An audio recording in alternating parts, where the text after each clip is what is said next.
Hi, this is Richard Jefferson. In this video, I'm going to give you my top 5 legal steps that I think every entrepreneur should take before setting up their business. Alright, let's do this backwards. Let's start with number 5. Number 5, use written contracts. You're running a business, so don't depend on an oral contract. I know people say, oh, but it's enforceable. Yeah, try to prove an oral contract in court. Very hard.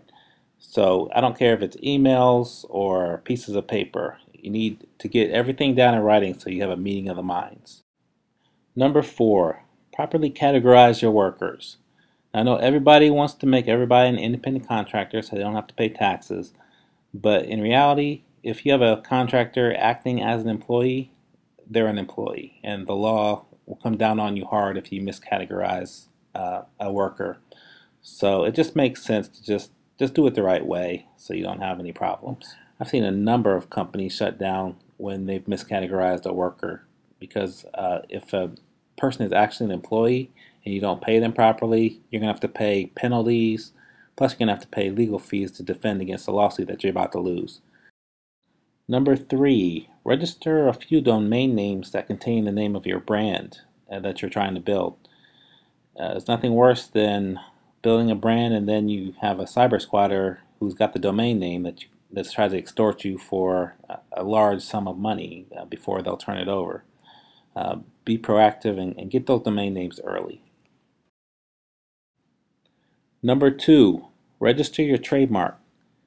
Now, a trademark is the legal basis for any brand. It basically is the logo or the name associated with a product or service. For instance, if you're a recording artist and you're selling music, then your name would be in a certain class and you would have the trademark in that class. You don't want to continuously build your brand and not have protection. There's also a way that you can reserve your trademark while you're building your business. And that's a pretty smart way to go because initially you may not have the evidence to secure a trademark. And the number 1 legal step I think you should consider when setting up a business is to create an entity. Now that means forming an LLC for your business or incorporating. Now the main reason for this is that you want to keep things separate. Keep your personal life separate from your business. You don't want the liability to cross over. You don't want a lawsuit in your personal life to take your assets in your business and vice versa. So that's the main reason. There are other reasons that maybe fundraising and tax write-offs, but essentially that's why you set up an entity. I hope you found this information helpful. Leave me a comment, let me know.